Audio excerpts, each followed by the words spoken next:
Buenas noches, jóvenes. Que el Señor les bendiga grandemente. Y el día de hoy nos toca estudiar el capítulo 33 de los Reyes de Israel. Y aquí vamos a empezar a ver lo que pasa, las consecuencias, les llamo yo, de lo que hicimos mal. En este caso, de lo que hizo mal el rey David. Empecemos a estudiar lo que Dios le manda a decir a David a través de su profeta Natán. Vamos a ver entonces inmediatamente lo que en este momento nos dice la palabra de Dios. Y es esta reprensión que son 12 versículos de lo que Dios a través de su profeta le manda a decir a su siervo, al hombre que hemos leído muchas veces, que es un hombre que está conforme al corazón de Dios, pero como todo hombre, como todo ser humano, se equivocó. Leamos entonces Segunda de Reyes, capítulo 12 y versículo 1. Dice la palabra de Dios. Dios envió a Natán a David y viniendo a él le dijo: había dos hombres en una ciudad, el uno rico y el otro pobre. El rico tenía numerosas ovejas y vacas, pero el pobre no tenía más que una sola corderita, que él había comprado y criado, y que había crecido con él y con sus hijos, juntamente comiendo de su bocado y bebiendo de su vaso y durmiendo en su seno, y la tenía como a una hija. Miren qué sabiduría la de Dios para tocar el corazón bueno, porque David tenía un corazón bueno, y que él mismo juzgara el pecado que él mismo cometió. Entonces, sigue diciendo Natán: y vino uno de camino al hombre rico, y éste no quiso tomar de sus ovejas y de sus vacas para guisar para el caminante que había venido a él, sino que tomó la oveja de aquel hombre pobre y la preparó para aquel que había venido a él. Aquí, mis hermanos, Dios nos está mostrando todo lo que tenía David. Él es el hombre rico, y lo que tenía Urías, que era el hombre pobre.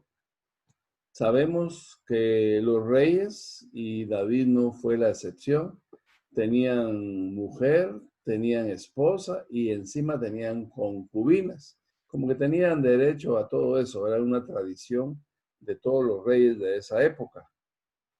Entonces, todo esto es lo que el rico tiene, o sea, el rey, o sea, David, y el pobre no tiene, pero tiene algo y lo aprecia, como ya nos mencionó la palabra en el versículo 3, ¿verdad? Todo lo que compartía, y hasta menciona que la tenía como si fuera una hija, ¿verdad? O sea, algo precioso para este hombre pobre.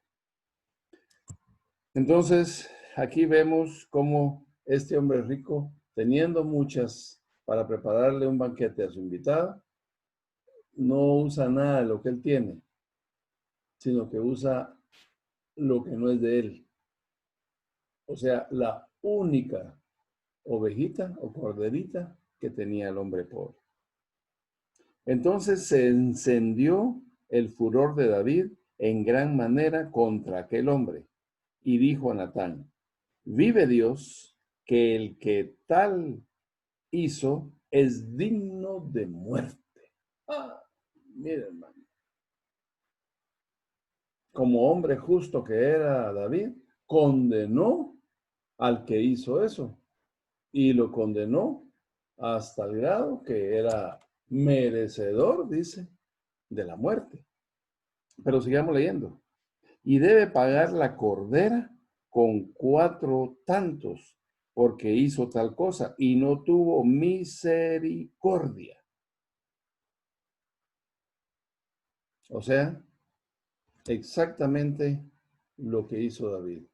Y ya lo vimos nosotros en los capítulos y en los versículos anteriores, todo lo que David hizo en contra de Urías por el deseo de tener a Betsabé. Entonces, sigamos leyendo, porque después de la condenación del rey, o sea, de David, viene la aclaración y la explicación de Natán, que es donde Dios quería llegar. Entonces dijo Natán a David, tú eres aquel hombre. Así ha dicho Yahvé, Dios de Israel. Yo te ungí por rey sobre Israel y te libré de la mano de Saúl. Aquí es donde Dios le comienza a, a decir a David todo lo que le dio, por qué lo escogió y todo lo que Dios hizo por él. Mis hermanos, Dios ha hecho muchas cosas por cada uno de nosotros, empezando desde el principio de nuestra vida y en algunos casos de personas que han caído en lo más bajo, en lo más vil, lo que Dios hizo para sacar al hombre de ese lugar, para limpiar, para purificar, para salvar, para exaltar después de que no valía nada o que no tenía nada. Hoy es tremenda esta enseñanza, es algo precioso, porque ningún hombre tenemos derecho de decir que Dios no ha hecho maravillas con nosotros. Sigamos leyendo. Y te di, dice, la casa de tu Señor y las mujeres de tu Señor en tu seno. Además te di la casa de Israel y de Judá. Y si esto fuera poco, te habría añadido mucho más. Aquí, de aquí en adelante ya no recibió, pero todo lo anterior sí se lo dio Dios a David. ¿Por qué pues tuviste en poco la palabra de Dios, haciendo lo malo delante de sus ojos? A Urías, Eteo, heriste a espada y tomaste por mujer a su mujer, y a él lo mataste con la espada de los hijos de Amón. Cuando le dice esto, es cuando a través de Joás lo puso al frente en la pelea que tenía contra los amonitas para que estos lo mataran. Por eso dice en este último párrafo, a él lo mataste con la espada de los hijos de Amón, o sea, los amonitas, porque lo puso al frente para que lo mataran. Todos ya estudiamos eso y sabemos que esa era la intención de David y Dios se lo está ahorita recalcando. Por lo cual ahora no se apartará jamás de tu casa la espada. Aquí vamos a explicar algo rapidito.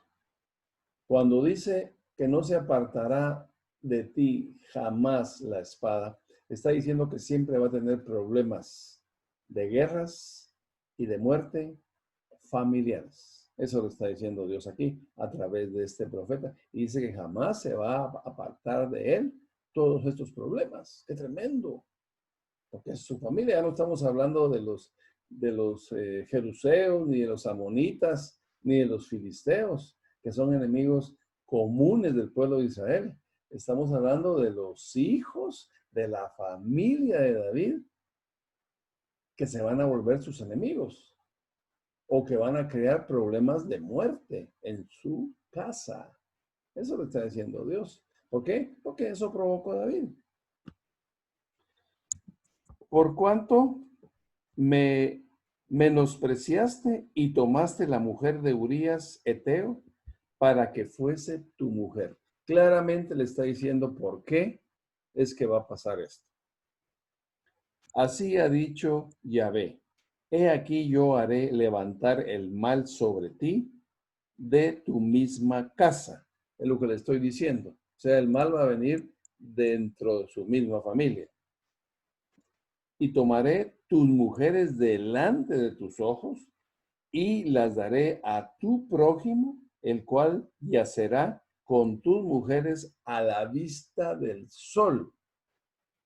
Nosotros sabemos que todo lo que se siembra se cosecha, ¿verdad? Entonces él sembró engaño, adulterio, fue adúltero, hizo adúltera a Betsabé y ahora a él le va a pasar lo mismo. Solo que no en secreto. Leamos lo que dice el último versículo que vamos a leer en esta imagen. Porque tú lo hiciste en secreto, mas yo haré esto delante de todo Israel a pleno sol. Todos sabemos que a escondidas lo hizo David, ¿verdad? Para que no se notara su pecado. Pero Dios lo va a mostrar delante de todos, todo esto. Y aquí vemos un profeta que está señalando, y está señalando porque está condenando al que hizo mal. Y aquí vemos el rostro de David reconociendo su pecado. Sigamos. Aquí, como sabemos, Betsabé estaba embarazada, ya nació su hijo, lo vimos en los capítulos, en los versículos anteriores, y todo estaba normal, pero aquí vienen las consecuencias del pecado. Pasemos al versículo 13. Entonces dijo David a Natán: pequé contra Yahvé. Y Natán dijo a David: también Yahvé ha remitido tu pecado, no morirás. Miren, mi hermano, qué maravilloso es Dios. El mismo David dijo, condenando al que había hecho esto, que merecía la muerte. Acuérdense que la lengua tiene poder, pero Dios lo perdona de la muerte, pero las consecuencias de todo lo que Dios le dijo, sí le van a pasar. Nosotros sabemos que el pecado trae sus consecuencias. Y lo único que no va a pasar es que se va a morir. Pero ahí todo lo que le dijo Dios va a pasar en la casa de David. Mas cuanto con este asunto hiciste blasfemar a los enemigos de Dios, el hijo que te ha nacido ciertamente morirá. Dijo entonces Natán a David. Y Natán se volvió a su casa, y Yahvé hirió al niño que la mujer de Urías había dado a David, y se enfermó gravemente. Entonces David rogó a Dios por el niño, y ayunó David, y entró y pasó la noche acostado en tierra. Aquí vemos, mis hermanos, a David con un trapo encima del suelo, y él ayunando, no comió, lloró, pidió, clamó, y todo lo que David hizo con tal de rogar de que Dios lo perdonara y que su hijo naciera, viviera, mejor dicho, y no muriera. Entonces David rogó a Dios por el niño, y ayunó David y entró y pasó la noche acostado en tierra, lo que acabamos de leer. Y se levantaron los ancianos de su casa y fueron a él para hacerlo levantar de la tierra. Mas él no quiso ni comió con ellos pan. Bien, miremos entonces, mis hermanos, todo lo que David está sufriendo, todo lo que David está pasando, todo lo que David o de lo que David está arrepentido y pidiéndole a Dios que lo perdonara, sanando a su hijo, ayunando por su hijo, clamando por su hijo.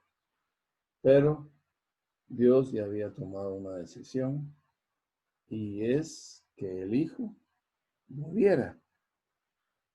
Miremos lo que pasó al séptimo día, cuando el niño de David muere.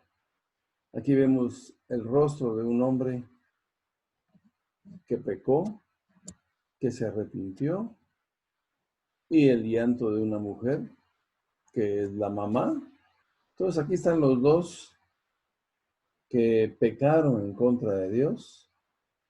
Sabemos que David provocó esto, pero Betsabé lo permitió también. O sea, fue cómplice.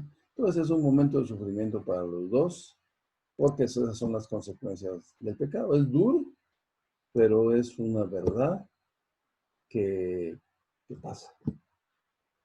En el versículo 18 dice, al séptimo día murió el niño, y temían los siervos de David hacerle saber que el niño había muerto, diciendo entre sí, cuando el niño aún vivía, le hablábamos y no quería oír nuestra voz.